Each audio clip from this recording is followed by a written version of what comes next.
In 1917, the United States was going to war. After endless debate amongst Congress, President Wilson was successfully able to convince them to approve a declaration of war on Germany. However, not everyone was happy with this decision.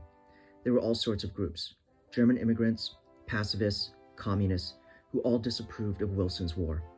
The mere existence of these groups triggered the Wilson administration to no end, and thus he wished to do away with these traitors once and for all.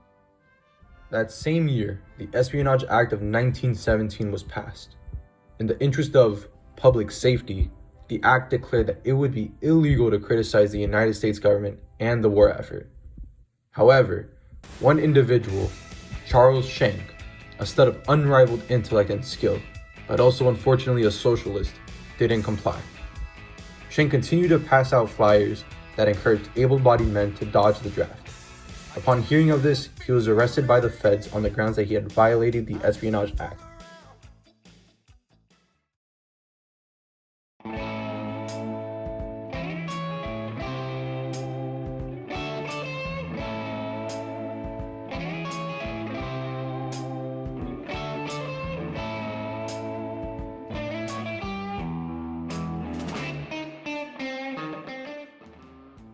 Schenck appealed his case up to the Supreme Court on the grounds that the Espionage Act violated the First Amendment.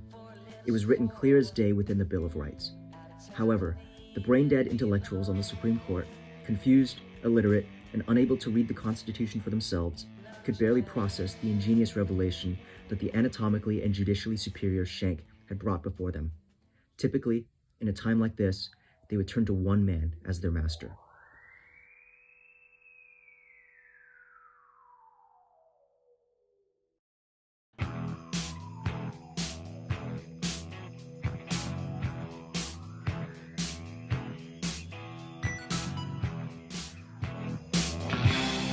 Oliver Wendell Holmes Kekius Maximus. Holmes had an unmatched legal career and would go on to absolutely dominate the court for 30 years. He also normally ruled in favor of freedom of speech. However, when the Supreme Court developers realized how imbalanced their game was, they decided to nerf all of Holmes' stats for the Schenck case.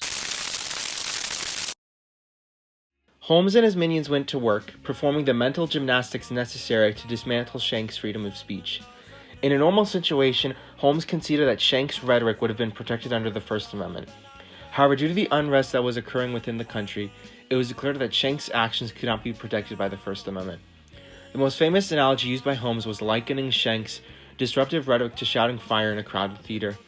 If one were to shout fire in a crowded theater, it would cause mass panic, confusion, and it is more likely that several individuals would be subject to injuries. The same logic applied to the United States during wartime. If one were to purposefully disrupt the war effort, this would put into jeopardy the American military, government, and possibly nation as a whole. In a unanimous decision of 9-0, the United States Supreme Court upheld the Espionage Act of 1917 and ruled Schenck's encouragement of draft dodging was not protected by the Constitution.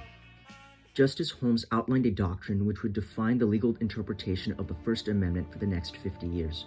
If an individual's rhetoric was a clear and present danger to the well-being of another citizen or the nation, it is not protected by the freedom of speech. This doctrine also continues to persist to this day in legislation and has been cited in several notable cases. In the end, Charles Schenck wouldn't be the last upstanding citizen to be prosecuted under the Espionage Act. Rather, he would just be the first.